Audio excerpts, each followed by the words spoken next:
പ്രിയഞ്ചേട്ടാ, എന്താ പ്രിയഞ്ചേട്ടന്റെ ഉദ്ദേശം?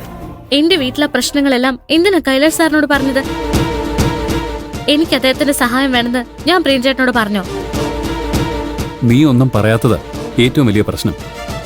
നിന്റെ വീട്ടിൽ ഇത്രയും വലിയൊരു പ്രശ്നം നടക്കുന്നുണ്ടെന്ന് നീ ഫോണിൽ സംസാരിക്കുന്നത് കേട്ടതുകൊണ്ട് എനിക്ക് മനസ്സിലായത്. ഇല്ലെങ്കിൽ നീ അതും എന്നിൽ നിന്ന് മറച്ചേനെ. എനിക്ക് പ്രശ്നങ്ങള് ഒറ്റയ്ക്ക് കൈകാര്യം ചെയ്യാനുള്ള ബുദ്ധി ഇല്ലെന്നാണോ പ്രിയഞ്ചേട്ടൻ പറയുന്നത്? എന്റെ കുടുംബത്തിലെ പ്രശ്നങ്ങൾ പരിഹരിക്കാൻ എനിക്ക് ആരുടെയും സഹായം ആവശ്യമില്ല. എന്റെയും നിന്റെയും കുടുംബത്തെ ഞാൻ വേറെ വേറെ ആയിട്ട് കണ്ടിട്ടില്ല. അതുകൊണ്ട് എന്നെ കൊണ്ട് പറ്റുന്നത് പോലെ നിന്നെ സഹായിക്കാൻ ഞാൻ ശ്രമിച്ചത്. പ്രിയഞ്ചേട്ടൻ സ്വയം സഹായിക്കാൻ ശ്രമിക്കുകയല്ലോ ചെയ്തത്. കൈലാഷ് സാറിനെ ഈ പ്രശ്നത്തിലേക്ക് വലിച്ചഴക്കുകയല്ലേ ചെയ്തത്. ഇതൊക്കെ നമ്മുടെ കല്യാണക്കാര്യത്തെക്കുറിച്ച് കൈലാഷ് സാറിനെ കൊണ്ട് സംസാരിപ്പിക്കാനുള്ള വഴിയായിട്ടാ പ്രിയഞ്ചേട്ടൻ കണ്ടെന്ന് എനിക്കറിയാം.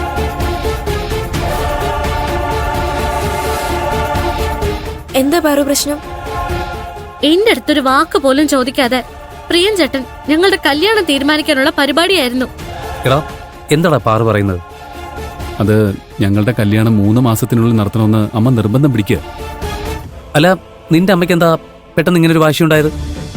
അടുത്ത 3 മാസത്തിനുള്ളിൽ എന്റെ കല്യാണം നടന്നില്ലെങ്കിൽ ഈ ജന്മത്ത് എനിക്ക് കല്യാണം നടക്കാനുള്ള യോഗം ഉണ്ടാവില്ലെന്ന് ജോത്സ്യൻ അമ്മയെ പറഞ്ഞ് വിശ്വസിപ്പിച്ചിരിക്കുന്നത്. ഓ, ഇതിലിപ്പോ എന്താ പാറു വിഷമിക്കാനുള്ളത്? നിങ്ങൾ തമ്മിൽ ഇഷ്ടത്തിലല്ലേ? അപ്പൊ പിന്നെ കല്യാണം കുറച്ച് നേരത്തെ നടക്കുന്നതിൽ എന്താ കുഴപ്പം? അതൊന്നും ശരിയാവില്ല. എന്റെ മനസ്സിലിപ്പോ ചേച്ചിയുടെ കല്യാണം മാത്രമേ ഉള്ളൂ. ഞാൻ നിന്നെ നാളെ തന്നെ കല്യാണം കഴിക്കാനൊന്നും അല്ലല്ലോ പറയുന്നത്. നിന്റെ ചേച്ചിയുടെ കല്യാണം കഴിയുമ്പോ ഇതിനെക്കുറിച്ച് നിന്റെ അച്ഛനോട് ഒന്ന് സംസാരിക്കട്ടെ എന്നല്ലേ ചോദിച്ചുള്ളൂ. അതൊരു ന്യായമായ ആവശ്യമല്ലേ പാറു? മോഹൻ ചേട്ടൻ വെറുതെ ആവശ്യമില്ലാത്ത അഭിപ്രായം പറയരുത്. ഇവൾ എന്തൊക്കെ പ്രശ്നങ്ങളാണ് നേരിടുന്നതെന്ന് മോഹൻ ചേട്ടനെ അറിയോ? അത് ഇവന് പോലും അറിയില്ലല്ലോ. അതെന്താണെന്ന് പാറു പറഞ്ഞാലല്ലേ ഞങ്ങൾക്ക് മനസ്സിലാവും. ഇനി അവക്ക് പറയാൻ ബുദ്ധിമുട്ടാണെങ്കിൽ നീ പറ, എന്താണ് പാറുവിന്റെ പ്രശ്നം? എനിക്ക് അതിനെക്കുറിച്ച് സംസാരിക്കാൻ ഒരു താല്പര്യവും ഇല്ല. കല്യാണത്തെക്കുറിച്ച് ഒരു ചർച്ച ഇനി ഇവിടെ ഉണ്ടാവരുത്. ഇവൾ ഇങ്ങനെയൊക്കെ സംസാരിക്കുകയാണെങ്കിൽ ഞാൻ എന്ത് ചെയ്യാനാ? ഒന്നും ചെയ്യണ്ടെന്നാ ഞാൻ വീണ്ടും വീണ്ടും പറയുന്നത്. അതെന്താ പ്രിയഞ്ചേട്ടന് മനസ്സിലാവാത്തെ? പാറു ഒന്ന് പതുക്കെ. എല്ലാവരും അവിടെ കഴിച്ചോണ്ടിരിക്കുക. നിങ്ങളുടെ പ്രശ്നങ്ങൾ എല്ലാവരും അറിയിച്ച് വെറുതെ നാണം കിടണ്ട. പിന്നെ നീ എപ്പോ കല്യാണം കഴിക്കണമെന്ന് തീരുമാനിക്കുന്നത് നീ തന്നെയാ. പക്ഷേ ഇങ്ങനെയുള്ള കാര്യങ്ങൾ വെച്ച് നീട്ടാതെ വേഗം നടത്തുന്നത് തന്നെയാണ് നല്ലത്. നമ്മുടെ കൂട്ടത്തിലുള്ളവരിപ്പോഴും നിങ്ങളെ കാമുകന്മാരായിട്ട് കണ്ട് കളിയാക്കുന്നവരാ. കല്യാണം കഴിഞ്ഞാൽ നിങ്ങൾക്ക് അഭിമാനത്തോടെ ഈ കമ്പനിയിലോട്ട് വന്നൂടെ? ഇത് ദൈവമായിട്ട് ഒരുക്കിയ അവസരമാണെന്ന് കരുതിയാൽ മതി. നിന്റെ അച്ഛൻ എങ്ങനെ പ്രതികരിക്കുമെന്ന് ഓർത്ത് നീ പേടിക്കണ്ട. അദ്ദേഹത്തെ ഞങ്ങള് കാര്യങ്ങൾ പറഞ്ഞ് മനസ്സിലാക്കിക്കോളാം. നിങ്ങൾക്കൊന്നും എന്റെ കാര്യം പറഞ്ഞാൽ മനസ്സിലാവാത്തത്? ചേച്ചി കല്യാണം കഴിഞ്ഞ് പോയ ഉടനെ അച്ഛനെ അമ്മയും തനിച്ചാക്കി പോകാൻ എനിക്ക് പറ്റില്ല.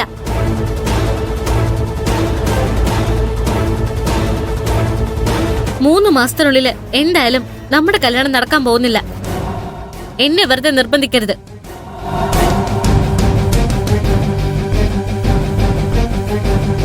എന്താടാ പാറു ഇങ്ങനെയൊക്കെ സംസാരിക്കുന്നത്? എനിക്കൊന്നും മനസ്സിലാവുന്നില്ല.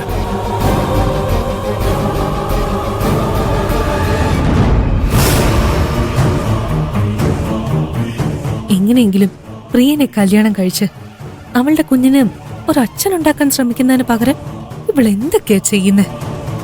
ഇവളിങ്ങനെ നന്മമരം കളിച്ച് നടന്ന അവള് ഗർഭിണിയാണെന്ന് വൈകാതെ എല്ലാവരും അറിയും.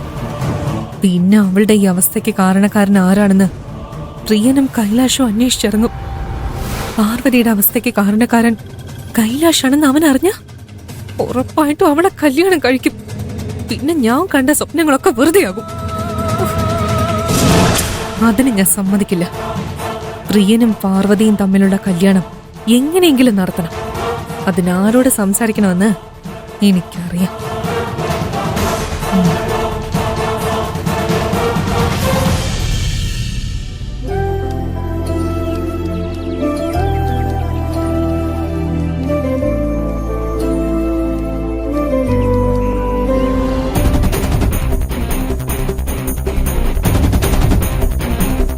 മാഡം, എനിക്കൊരു കാര്യം സംസാരിക്കാനുണ്ട്.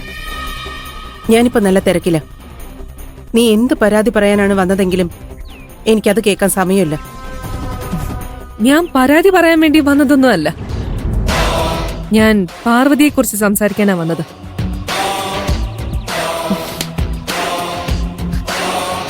പാറുവിനെ കുറിച്ച് എന്തെങ്കിലും അനാവശ്യം പറഞ്ഞാ ഞാൻ എങ്ങനെ പ്രതികരിക്കുമെന്ന് എനിക്ക് പറയാൻ പറ്റില്ല.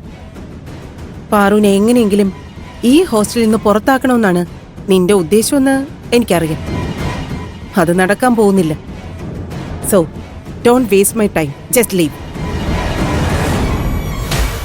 മാഡം, ചുമ്മാ ഓരോന്ന് സങ്കല്പിച്ച് കൂട്ടരുത്. ഞാൻ പാർവതിയും പ്രിയനും തമ്മിലുള്ള കല്യാണത്തെക്കുറിച്ച് സംസാരിക്കാനാ വന്നത്.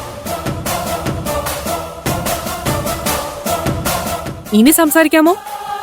നിനക്കെന്താ പറയാനുള്ളത്? കമ്പനിയിൽ വെച്ച് പ്രിയനും പാർവതിയും തമ്മില് വലിയ വഴക്ക് നടന്നു. പ്രിയന്റെ അമ്മ ഏതോ ജോത്സ്യൻ പറയുന്നത് കേട്ട് അവനോട് 3 മാസത്തിനുള്ളിൽ കല്യാണം നടത്തണമെന്ന് ആവശ്യപ്പെട്ടിട്ടുണ്ട്.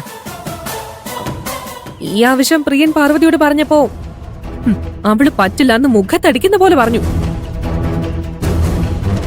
പാർവതി ഇങ്ങനൊരു നിലപാടെടുത്തതിനെ കുറിച്ച് മാഡത്തിന് അറിയില്ലെന്നാണ് ഞാൻ കരുതുന്നത്. അതുകൊണ്ടാണ് ഞാൻ ഈ കാര്യം മാഡത്തിനെ അറിയിച്ചത്. എങ്ങനെയെങ്കിലും പാർവതിയെ വിളിച്ച് ഉപദേശിച്ച് എത്രയും പെട്ടെന്ന് പ്രിയനുമായുള്ള കല്യാണം മാഡം നടത്തണം. നീ എന്തിനാ പെട്ടെന്ന് പാറുവിന്റെ കാര്യത്തില് ഇത്രയും കരുതൽ കാണിക്കുന്നേ? പ്രിയനും പാർവതിക്കും എന്ത് സംഭവിച്ചാലും എനിക്കൊരു ചുക്കുമില്ല. പക്ഷേ കൈലാഷിനോട് എനിക്ക് എപ്പോഴും ഒരു കരുതലുണ്ടാവും.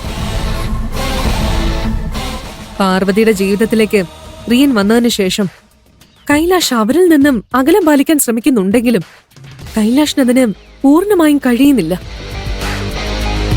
പ്രിയനും പാർവതിയും തമ്മിലുള്ള കല്യാണം നടന്ന കൈലാഷിന് പാർവതിയെ മറക്കാൻ സാധിക്കും. അങ്ങനെ മൂവ് ഓൺ ചെയ്യണമെന്ന് കൈലാഷിനും ആഗ്രഹമുള്ളതുകൊണ്ടാ കൈലാഷ് പാർവതിയുടെ അച്ഛനോട് പ്രിയനെ പറ്റി ഇവിടെ വെച്ച് സംസാരിക്കാൻ ശ്രമിച്ചത്. പക്ഷേ മാഡം കൈലാഷിനെ തടഞ്ഞ് എല്ലാം കൊളമാക്കി. കൈലാഷിന്റെ അവസ്ഥ കണ്ടിട്ട് സീതാന്റെ എന്തുമാത്രം വിഷമിക്കുന്നുണ്ടെന്ന് മാഡത്തിന് അറിയൂ. പ്രിയനോടും പാർവതിയോടും മാഡം കാണിക്കുന്ന അതേ കരുതൽ കൈലാഷിനോടും ഉണ്ടെങ്കിൽ പാർവതിയും പ്രിയനും തമ്മിലുള്ള കല്യാണം എത്രയും പെട്ടെന്ന് നടത്തണം.